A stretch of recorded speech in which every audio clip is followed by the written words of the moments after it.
Menghadapi situasi dunia sekarang ini mengharuskan setiap manusia untuk waspada dan senantiasa harus berdoa dan berjaga-jaga serta memohon hikmat Tuhan dalam hidup ini. Halo semua, bagaimana kabarnya?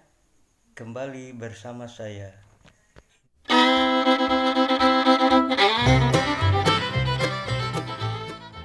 Berkata Efesus pasal 5 ayat 15 sampai 21. Karena itu, perhatikanlah dengan seksama bagaimana kamu hidup. Janganlah seperti orang bebal, tetapi seperti orang arif, dan pergunakanlah waktu yang ada. Karena hari-hari ini adalah jahat. Sebab itu janganlah kamu bodoh, tetapi usahakanlah supaya kamu mengerti kehendak Tuhan. Dan janganlah kamu mabuk oleh anggur, karena anggur menimbulkan hawa nafsu, tetapi hendaklah kamu penuh dengan roh. Dan berkata-katalah seorang kepada yang lain dalam mazmur, kidung puji-pujian dan nyanyian rohani. Bernyanyi dan bersoraklah bagi Tuhan dengan segenap hati. Ucaplah syukur senantiasa atas segala sesuatu dalam nama Tuhan kita, Yesus Kristus, kepada Allah dan Bapa kita. Dan rendahkanlah dirimu seorang kepada yang lain di dalam takut akan Kristus. Demikianlah firman Tuhan. Sidang jemaat yang dikasihi dan keluarga besar almarhum Bapak Alexander Misa, Nenek Juna, anak cucu dan segenap keluarga, selamat malam, salam. Untuk kita jemaat dengan judul tema firman Tuhan, berdoa dan berjaga-jagalah senantiasa. Menghadapi situasi dunia sekarang ini mengharuskan setiap manusia untuk waspada dan senantiasa harus berdoa dan berjaga-jaga serta memohon hikmat Tuhan dalam hidup ini. Menyikapi segala hal yang terjadi di sekitar hidup kita. Apa yang terjadi baik kemarin, hari ini, dan kita tidak tahu apa yang akan terjadi esok. Katakan saja di sekitar kita malam ini, kita yang duduk di tenda ini bersama keluarga Nenek Juna. Tentu masing-masing kita datang membawa baik pergumulan kita, sukacita dan syukur kita. Dan karena itu di dalam segala bentuk yang kita alami, kita rasakan dalam hati, pikiran dan perasaan. Tidak pernah berhenti, kita akan menyerahkan segala hal pada Tuhan. Kita melihat situasi kehidupan di sekitar hidup kita sangat menakutkan dan mengerikan. Kejahatan dalam segala bentuknya dan dalam segala hal dan tempat tidak pernah berhenti. Musibah, kecelakaan, sakit penyakit, virus-virus dan sebagainya. Dan semua itu tidak seorang pun yang tahu kapan datang dan kapan akan berhenti dan berakhir. Karena itu dalam pengalaman iman ini, Rasul Paulus kepada orang Kristen di Efesus mengingatkan ayatnya yang ke-17. Sebab itu, janganlah kamu bodoh, tetapi usahakanlah supaya kamu mengerti kehendak Tuhan. Tetapi saudara-saudaraku, akhir-akhir ini ada banyak anak-anak Tuhan tidak mengerti apa kehendak Tuhan. Banyak kali kita berjalan menurut kepandaian pikiran kita sendiri. Banyak kali kita berjalan menurut apa yang kita inginkan, jauh dari apa yang Tuhan inginkan dalam hidupnya. Karena itu, ketika masalah terjadi, kita tidak punya kekuatan, apalagi kalau menyangkut duka dan kematian. Sehebat apapun dunia sekarang ini, satu hal yang belum bisa manusia selesaikan, kematian. Karena itu, Tema judul firman Tuhan ini pasal 5 dan ayat 1 sesungguhnya disebut hidup sebagai anak-anak terang. Jangan hidup sebagai anak-anak kegelapan. Tetapi banyak kali kita hidup menjadi anak-anak kegelapan. Banyak kali kita juga orang-orang Kristen tidak menghormati kekudusan, kebesaran Tuhan dalam hidup ini. Namun saya percaya bahwa kita sebagai orang biasa, penuh dosa dan penuh kelemahan, kita masih punya hati nurani untuk mengerti dan memahami panggilan ilahi untuk bertobat. Karena itu dalam bagian ini, pasal sebelum pasal 5 ini, manusia baru, kesatuan jemaat dan karunia yang berbeda-beda. Apa artinya manusia baru? Manusia baru di dalam Yesus, yang menerima keselamatan di dalam Yesus Kristus, yang menerima anugerah pengampunan di dalam Yesus Kristus. Manusia baru bukan sekedar wajah yang baru, tetapi hati dan pikiran yang baru menurut kaidah firman Tuhan, menurut kehendak Tuhan.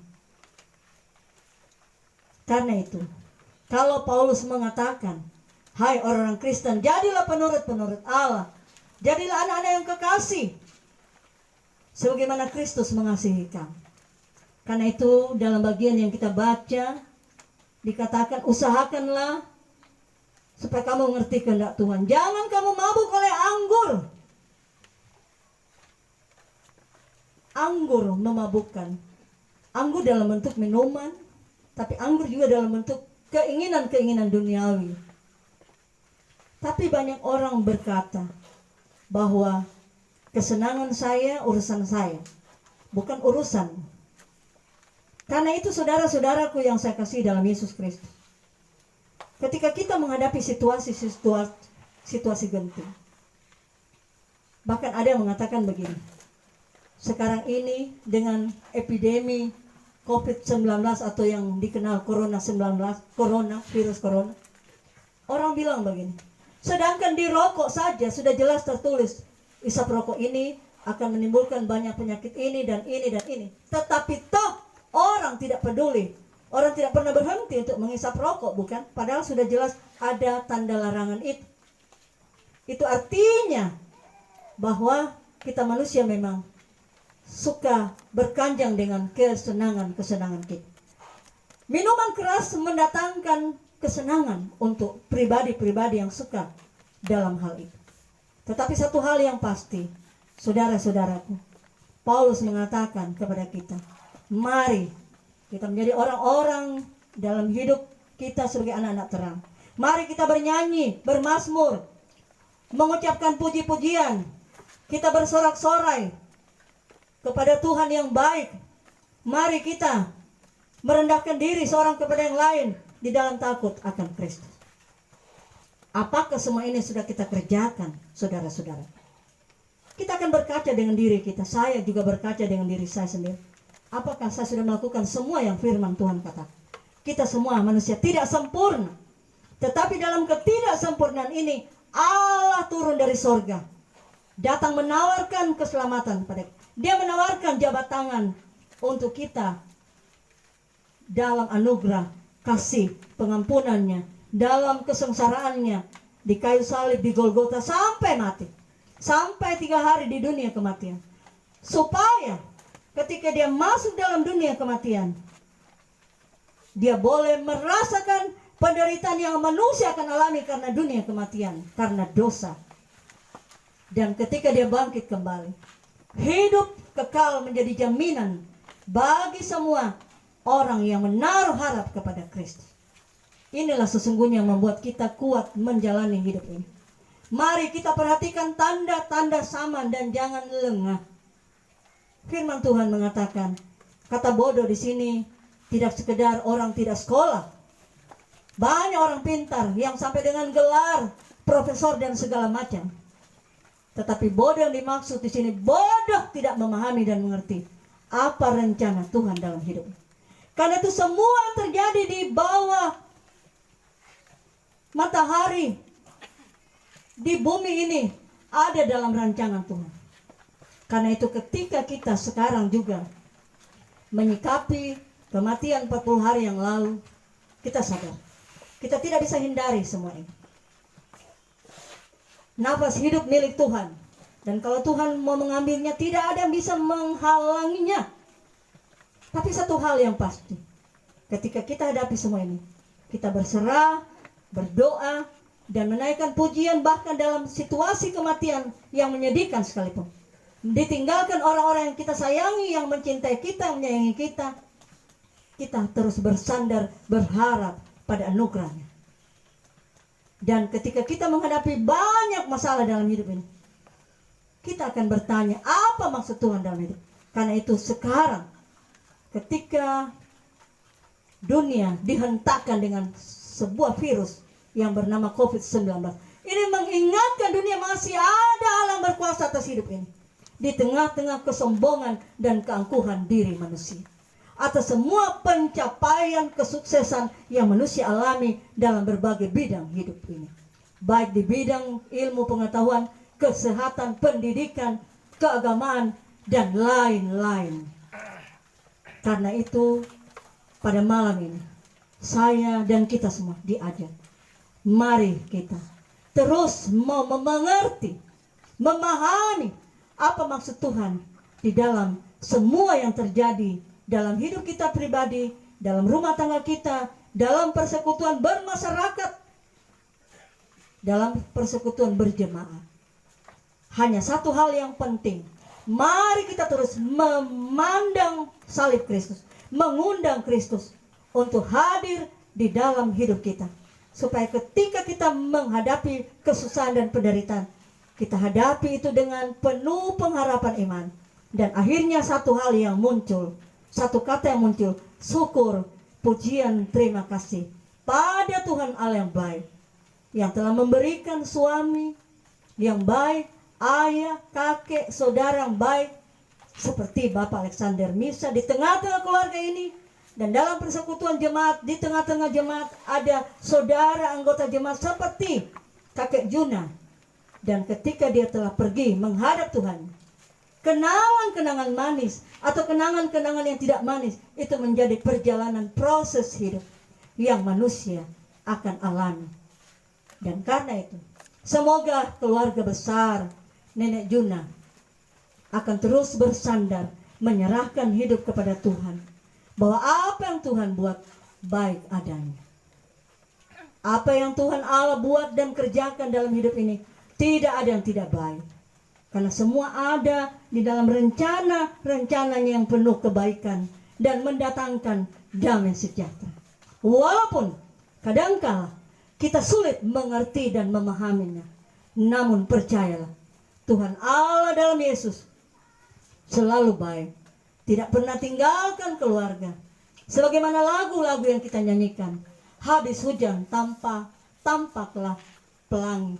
Bagai janji yang teguh, di balik duka menanti pelangi kasih Tuhan. Tuhan merendah air mata duka keluarga, menjadikannya menjadi permata-permata indah. Apakah keluarga aminkan ini? Apakah jemaat aminkan semua ini? Dan karena itu mari kita terus bersandar pada kuasa kebaikan Allah di dalam salibnya yang menjadi kemenangan bagi semua orang percaya.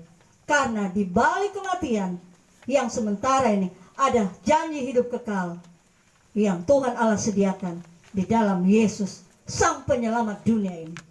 Amin. Jemaat.